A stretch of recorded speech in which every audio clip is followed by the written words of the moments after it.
बड़ा घोषणा किए हैं कि जरा पब्लिक को बता भी तो दें कि आपके कैसे इसको इम्प्लीमेंट करेंगे।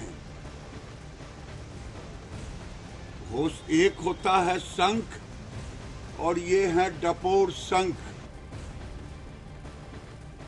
आपसे कोई उम्मीद नहीं है। आप जो भी मैनिफेस्टो में डाले हैं वह भ्रम का पुलिंदा है, झूठ का पुलिंदा है।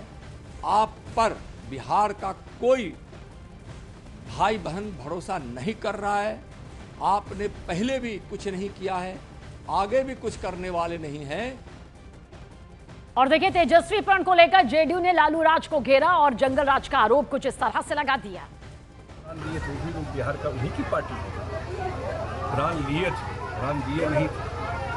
इतने लोगों का प्राण ले लिया, इतना यहाँ दंगा हुआ, इतना यहाँ जातीय हिंसा हुआ, इतने लोगों का किडनैपिंग हुआ, इतने लोग बिहार छोड़ के भाग गए, तो बिहार का प्राण ले लिए थे 15 साल। तो त्राहिमाम बिहार कर गया, तो प्राण दे के क्या।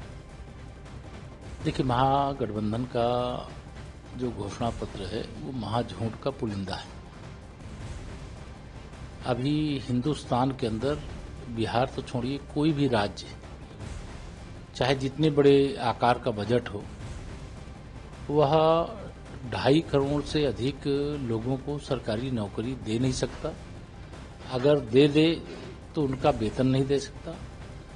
अगर नौकरी दे दे तो उनके लिए काम उपलब्ध नहीं करा सकता। ये फर्जी घोषणा है और फर्जी घोषणा को बिहार की जनता समझ रही है।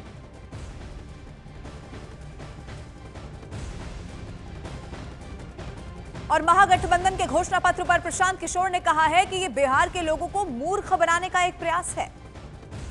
वो मैनिफेस्टो वही है, लोगों को बेवकूफ बनाने का जरिया है, ताकि लोगों को बेवकूफ बनाकर किसी तरह वोट लिया जाए। लड़ाई जनसुराज और एनडीए में है, महागठबंधन में नहीं।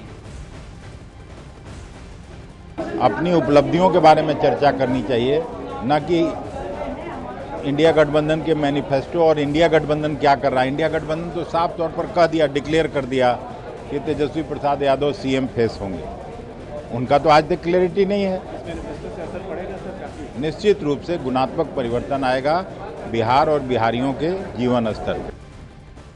वहीं जेडीयू ने सोशल मीडिया के जरिए भी आरजेडी पर हमला बोला और क्या कुछ कहा वो आपको बताते हैं। सोशल प्लेटफॉर्म एक्स पर पोस्ट करते हुए कहा कि बिहार का बर्बादी पत्र, जिसकी सरकार ने भ्रष्टाचार के तमाम रिकॉर्ड तोड़ दिए, चारा घोटाला, लैंड फॉर जॉब, IRCTC, अलकतरा, मिट्टी घोटाला जैसे लूट के किस्से ही जिनकी पहचान हो, उनके मुख से नीति उपदेश अच्छे नहीं लगते।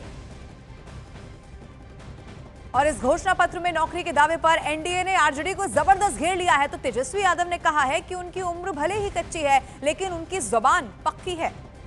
तेजस्वी ने जो कहा वो किया, जो कह रहा है वो करेगा। उम्र कच्ची है पर तेजस्वी की जुबान पक्की है। और आप लोगों से वादा करके पिछले बार भी 5 लाख नौकरी दिए। जब 10 लाख का बात करते थे तो लोग बोलता था कहां से लाएगा, कहां से देगा, अपन बाप के पास से ला के पैसा नौकरी बांटेगा। हमारे चाचा जी नीतीश जी कहते थे कि नहीं कहते थे कि असंभव है। आज जो जो तेजस्वी कहता वही नीतीश जी करता रहे, वही भाजपा की सरकार करता। कि जब आपको सरकार में आना ही नहीं है, जब आपको अपने वादों को पूरा करने की जिम्मेदारी ही नहीं है, उस बात का एहसास ही नहीं है, तो झूठ बोलने में क्या जाता है। अभी तो इन्होंने शुक्र कीजिए कि परिवार में एक सरकारी नौकरी बोली है। झूठ बोलने पर अगर ये लोग आ जाएं तो हर एक व्यक्ति को सरकारी नौकरी बोल देंगे कि 14 करोड़ बिहारियों को हम लोग सरकारी नौकरी दे देंगे। झूठ बोलने में ये लोग इतने माहिर हैं।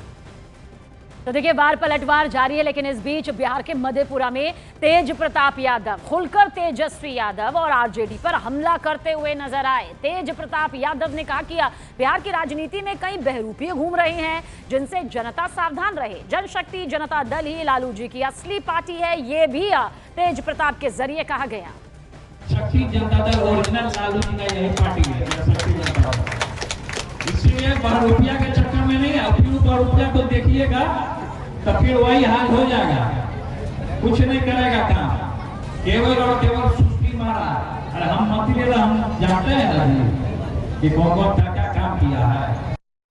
तो देखिए, जहां पर सत्ता पक्ष और विपक्ष के बीच में टक्कर है, वहीं एक ही परिवार के दो बेटे किस तरह से अलग अलग अपनी राह यहां पर चुन चुके हैं। ऐसे में तेज प्रताप के जरिए जो हमला किया जा रहा है अपने ही भाई को लेकर, सवाल विशेषज्ञ ये भी उठा रहे हैं कि इसका खामियाजा आरजेडी को भुगतना ना पड़े। हालांकि बहरूपियों से एक बार फिर से सावधान होने का जिक्र तेज प्रताप यादव जरूर करते हुए नजर आए हैं।